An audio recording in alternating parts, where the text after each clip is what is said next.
ജൂതന്റെ വീട്ടിലേക്ക് റസൂൽ സന്ദർശനത്തിൽ ചെന്നപ്പോൾ എന്തിനു വേണ്ടിയാണ്? ആ ജൂതന്റെ കുട്ടി രോഗത്തിൽ കിടക്കുകയാണ്. റസൂൽ എന്ത് ചെയ്തു? നമുക്ക് തോന്നുന്നത് അദ്ദേഹത്തിന് റസൂൽ മന്ത്രിക്കും, അദ്ദേഹത്തിന് റസൂൽ പ്രാർത്ഥിക്കും എന്നൊക്കെയാണ് നമുക്ക് തോന്നുന്നത്. റസൂൽ അതല്ല കാട്ടിയത്. ഉടനെ ബുഖാരിയിലാണ് സംഭവം. കടന്ന ഉടനെ തന്നെ എന്ത് സംഭവിച്ചു? അവിടെ കുട്ടി സക്കറാത്തിലാണ്, അഥവാ മരണത്തോട് മെല്ലിടാണ്. ഇത് കണ്ടപ്പോൾ റസൂലുള്ളാഹ് അഫ്ളലുൽ ഇൽമി ഇൽമുൽ ഹാലി എന്ന ഞാൻ പറഞ്ഞ തത്വം നടപ്പാക്കി. അവിടെ സാന്ദർഭോചിതമായി കുട്ടിക്ക് പറഞ്ഞു കൊടുക്കേണ്ട ഭാഗം എന്താണ്? ആ കുട്ടിയെ ഹിദായത്തിലേക്ക് നയിക്കേണ്ടതാണ്. അപ്പോൾ എന്ത് വേണം? ആ കുട്ടി ഇതുവരെ ഉൾക്കൊള്ളാത്തതായ തത്വം പറഞ്ഞു കൊടുക്കണം. അതാണ് റസൂലുള്ളാഹ് ലോകത്തിലുള്ള സർവ്വ വിദ്യാർത്ഥികൾക്ക്, പണ്ഡിതന്മാർക്ക്, പ്രബോധകന്മാർക്ക്, പ്രവർത്തകന്മാർക്ക്, ഈ മതത്തിനെ ലോകവ്യാപകമാക്കുന്ന സാർവർക്ക് അള്ളാഹുവിൻ്റെ ദൂതർ സല്ലല്ലാഹു അലൈഹി വസല്ലം നൽകിയതായ ട്രെയിനിങ്, നൽകിയതായ പഠനാർഹമായ ശൈലി. സുബ്ഹാനല്ലാഹ്. എന്തു പറഞ്ഞു? കുട്ടിയോട് ഉടനെ തന്നെ ഖുൽ ലാ ഇലാഹ ഇല്ലല്ലാഹ്, അല്ലാഹു ഏകൻ. മൂപ്പര് ജൂതനാകുമ്പോൾ ഒരു പക്ഷേ ഉസൈറിനെ വിളിച്ച് പ്രാർത്ഥിച്ച് കാണും. അപ്പോൾ നമുക്കറിയാവുന്നതുപോലെ ജൂതന്മാര് അവരുടെ കൂടെ അള്ളാഹു ഇറക്കിയതായ ആ ഗ്രന്ഥത്തെ തഹരീഫും തബ്ദീലിനും ഇരയാക്കിയവരാണ്. അങ്ങനെയുള്ളവരായതുകൊണ്ട് തന്നെ അവര് ഖുർആൻ പ്രത്യേകം അവർക്ക് വേണ്ടി അവരോട് സംസാരിച്ച ശൈലി ഖുർആനിൽ നമുക്ക് കാണാം. എന്തിനാണ് നിങ്ങൾ അള്ളാഹിന്റെ കലാമിനെ മാറ്റിമറിക്കുന്നു? നിങ്ങൾക്ക് സത്യം അറിയുമല്ലോ.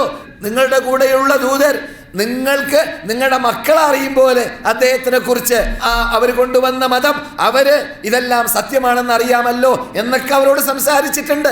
എന്തേ? അവര് തൗഹീദ് ഉൾക്കൊള്ളാത്തത് കൊണ്ട്. അതുകൊണ്ട് തന്നെ ജൂതന്മാരായതോടൊപ്പം അഹ്ലി കിതാബികളായതോടൊപ്പം തൗഹീദ് ഉൾക്കൊള്ളാത്തതായ അഹ്ലി കിതാബികൾ. അതുകൊണ്ടാണ് അലിയിനോടും അപ്രകാരം അബൂ മൂസൽ അശ്അരിയോടും അപ്രകാരം റസൂലുള്ളാഹ് യമനിലേക്ക് അയച്ചവരോടൊക്കെ പറഞ്ഞത്, നിങ്ങൾ അവിടെ ചെല്ലുന്നത് അഹ്ലി കിതാബികളുടെ അടുക്കിലേക്കാണ്. അഹ്ലി കിതാബികളുടെ അടുക്കിലേക്ക് ചെല്ലുമ്പോൾ അവരോട് ആദ്യം പറയേണ്ടത് എന്താണെന്ന് പറഞ്ഞു റസൂല്? തൗഹീദാണ്. അവരോട് എന്ത് പറയണമെന്ന് പറഞ്ഞു കൽപ്പിച്ചു? തൗഹീദ് പറയണം. എന്തേ? അഹ്ലി കിതാബികൾക്ക് തൗഹീദ് അറിയില്ലേ? അഹ്ലി കിതാബികൾക്ക് ലാ ഇലാഹ ഇല്ലല്ലാഹ് മൂസാ റസൂലുള്ളാഹ് എന്ന് പറയുന്നവരല്ലേ? ലാ ഇലാഹ ഇല്ലല്ലാഹ് ഈസാ റസൂലുള്ളാഹ് എന്ന് പറയുന്നവരല്ലേ? എന്താ പിന്നെ അവർക്ക് തൗഹീദ് പറഞ്ഞു കൊടുക്കണം? അവര് തൗഹീദിൽ കളങ്കം ചേർത്തവരാണ്, ഉൾക്കൊള്ളേണ്ടതുപോലെ ഉൾക്കൊള്ളാത്തവരാണ്, അള്ളാഹുവിൻ്റെ അളമത്ത് അവൻ്റെ കഴിവ് കൽപ്പ് മനസ്സിലാക്കാത്തവരാണ്. അതുകൊണ്ട് തന്നെ അവർക്ക് നിങ്ങൾ പറഞ്ഞു കൊടുക്കേണ്ടത് ആദ്യം തൗഹീദാണ് എന്ന് റസൂൽ പഠിപ്പിച്ചു.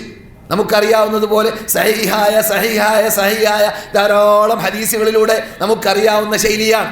അപ്പോൾ ഞാൻ എന്താ പറഞ്ഞു വരുന്നത്? ആ റസൂലുള്ളാഹിയുടെ പോക്ക് എന്ത് സംഭവിച്ചു?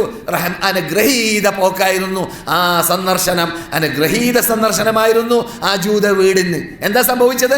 അതെ, മഹാനായ റസൂലുള്ളാഹ് ചെന്നു, കുട്ടി രോഗത്തിൽ കിടക്കാണെന്ന് മനസ്സിലാക്കി. കുട്ടി മരിക്കുമ്പോൾ മുസ്ലിമായി മരിച്ചില്ലെങ്കിൽ അപകടമാണെന്ന് മനസ്സിലാക്കി. അതുകൊണ്ട് എന്ത് ചെയ്തു റസൂലുള്ളാഹ്? ഖുൽ ലാ ഇലാഹ ഇല്ലല്ലാഹ്. കുട്ടിയോട് പറഞ്ഞു, നീ ലാ ഇലാഹ ഇല്ലല്ലാഹ് പറഞ്ഞോ. എന്താണ് കുട്ടി മറുപടി നൽകിയത്? വാപ്പയെ നോക്കാണ്. എന്തേ? വാപ്പയുടെ മതത്തിലില്ലാത്തതാണിത്, വാപ്പയുടെ മതം ഒഴിവാക്കലാണിത്.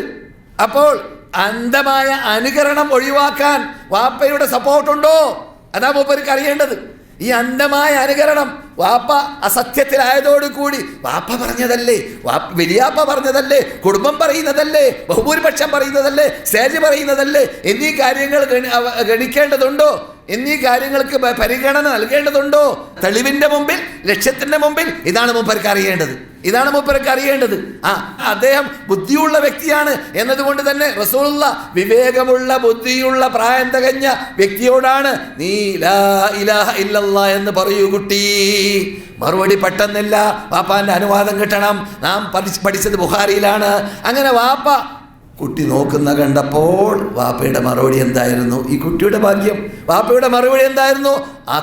അബൽ ഖാസിം, അബൽ ഖാസിമിനെ അനുസരിക്കൂ കുട്ടി. അതാ ആരാ അബൽ ഖാസിം? സല്ലല്ലാഹു അലൈഹി വസല്ലം, നമ്മുടെ അനുശീതി നേതാവിൻ്റെ കുഞ്ഞത്താണ് അബുൽ ഖാസിം സല്ലല്ലാഹു അലൈഹി വസല്ലം. അബുൽ ഖാസിമിനെ അനുസരിക്കൂ. ജൂതന്മാർ വരെ അറിയുന്ന ഒരു പേരാണത്. സ്ഥാനപ്പേരാണത്. അതുകൊണ്ടല്ല അങ്ങനെ പറഞ്ഞത്, മൂപ്പര് ജൂതനല്ലേ, ജൂതന്മാര് വരെ സമ്മതിക്കുന്ന അറിയുന്ന ഒരു പേരാണത്. അബുൽ ഖാസിം, അബുൽ ഖാസിമിന് അനുസരിക്കൂ കുട്ടി. അപ്പോഴോ ഇത് കേട്ട മാത്രയിൽ കുട്ടി പറയുന്നു ലാ ഇലാഹ ഇല്ലല്ലാഹ്, ലാ ഇലാഹ ഇല്ലല്ലാഹ് മുഹമ്മദുർ റസൂലുള്ളാഹ് എന്ന കലിമത്ത് തൗഹീദ് പറഞ്ഞുകൊണ്ട് അദ്ദേഹത്തിന് ലിഹലോകവാസം വെടിയാനുള്ളതായ ചാൻസ് റസൂലുള്ളാഹ് അവരുടെ പ്രത്യേക ആ രീതിയിലൂടെ, ആ ദഅവത്ത് ശൈലിയിലൂടെ, ആ ഹിക്മത്തിലൂടെ ഉണ്ടാക്കി കൊടുത്തു. എത്ര വലിയ പാഠം! ഇബ്നു മാലിക് പറയാറാണ്, ഉഖദ്ദിമൽ അഖസ്സ ബിത്തിസാലി ഉഖദ്ദിമ മാ ശിഅത ഫി ഇൻഫിസാലി. നിന്നോട് തൊട്ട് നിൽക്കുന്ന ആളെ നീ അഹസ്സിനെ പ്രാധാന്യം നൽകുന്നതിനെ മുന്തിക്കണം, തൊട്ട് നിൽക്കുന്നവരെ പ്രാധാന്യം നൽകുന്നതിന് മുന്തിക്കണം. റസൂലുള്ളാഹി സ്വല്ലല്ലാഹു അലൈഹി വസല്ലം അവിടെ മുന്തിച്ചത് എന്തിനെയാണ്?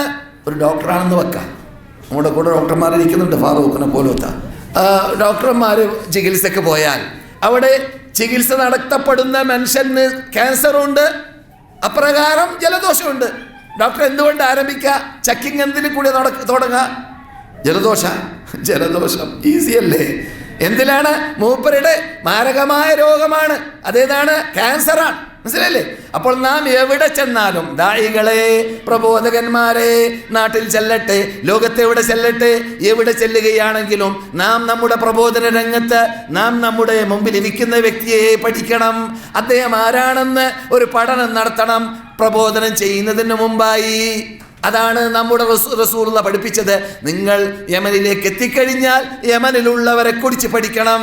അങ്ങനെയല്ല റസൂൽ പറഞ്ഞ ശൈലി. യമനിലുള്ളവർ ആരാണെന്ന് പറഞ്ഞു, അതാ പഠിക്കണമെന്നർത്ഥം. മനസ്സിലായില്ലേ?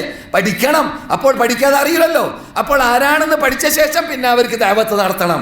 അപ്പോൾ നാം നമ്മുടെ മുമ്പിലുള്ളവരുടെ ശൈലി, അവര് ഏത് രൂപത്തിൽ ജീവിക്കുന്നവരാണ്, അവരുടെ വ്യക്തി ജീവിതം, അവരുടെ സാമൂഹിക ജീവിതം, അവരുടെ സാമ്പത്തിക ജീവിതം, അവരുടെ ജീവിതത്തിൻ്റെ എല്ലാ മേഖലകൾ പഠിക്കാനുള്ള ചാൻസ് കിട്ടുന്നത്ര നാം ഉപയോഗപ്പെടുത്തുക.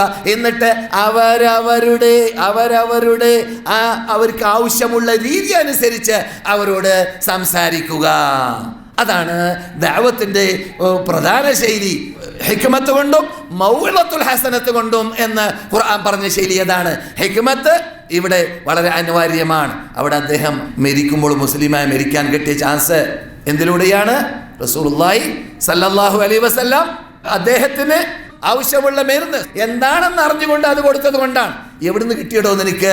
നിന്റെ ഇഷ്ടാനുസരണം നീ അർത്ഥം വെക്കാണോ? അല്ല, റസൂലുള്ളാഹിന്റെ മറുപടിയിൽ നിന്നിട്ട് ഹദീസ് പരിപൂർണമായി വായിക്കുക. ഹദീസിന്റെ പരിപൂർണത എന്താണ്?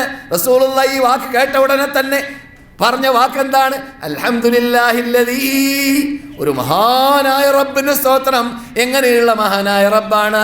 അൻഖദഹു മിനന്നാർ ഔ കമാ ഖാല അലൈഹി സ്വലാത്തു വസ്സലാം. ആ മനുഷ്യനെ നരകത്ത് നിരക്ഷപ്പെടുത്തിയതായ റബ്ബിന്റെ സ്തോത്രം എന്ന് പറഞ്ഞുകൊണ്ട് സന്തോഷത്തോടു കൂടി റസൂലുള്ളാഹി അവിടുന്ന് വിടവാങ്ങി. കേട്ടില്ലേ? ഇതാണ് നാം പ്രബോധന രംഗത്ത് ഉപയോഗിക്കേണ്ടതായ ഹിക്മത്തിന്റെ ശൈലിയിൽപ്പെട്ടതായ ഒരു ഭാഗം.